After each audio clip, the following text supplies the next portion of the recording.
டியரோட 8 மணிக்கான கெஸ்ஸிங் பார்த்தலாம். 12ஆம் தேதிக்கான கெஸ்ஸிங்குள்ளே போயிடலாம். ஆல் போர்டில் நமக்கு 2 அதுக்கப்புறம் 5 கிடச்சிருக்கு.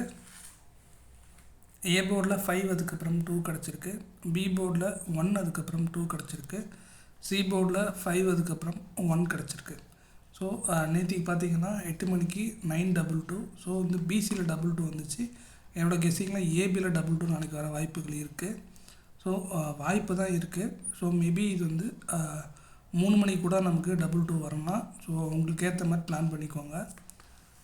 ஏபிபிசிஎஸ்சியில் பார்த்தீங்க அப்படின்னா 2552 1551 கிடச்சிருக்கு. ஏபிசி போர்ட் பாக்ஸில் 215 அதோட பவர் நம்பரான 760 கிடச்சிருக்கு. ஸோ இதுதான் இன்றைக்கான கெஸ்ஸிங்.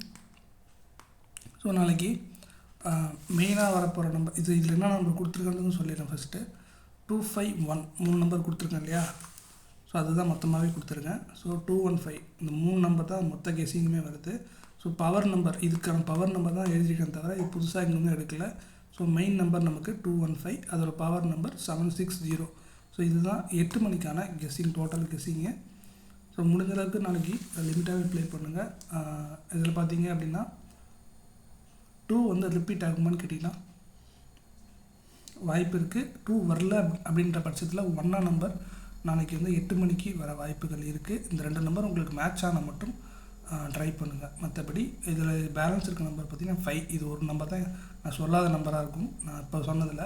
ஸோ 5 பார்த்தீங்க அப்படின்னா நாளைக்கான ஷோவில் மேஜர் ப்ளே பண்ண வாய்ப்புகள் இருக்குது. ஸோ மினிமம் ஒரு ஷோவாவது கண்டிப்பாக வந்தாகணும் 5ன்ற நம்பர் என்னோடய கெஸ்ஸிங் படி. ஸோ வருதான்றதை செக் பண்ணலாம். உங்களுக்குமே 5 உங்கள் கெஸ்ஸிங்கில் வந்தால் மட்டும் நீங்கள் 5 ட்ரை பண்ணலாம். இல்லைனா நீங்கள் 1 2 இந்த 2 நம்பர் கூட நீங்கள் ட்ரை பண்ணுங்கள்.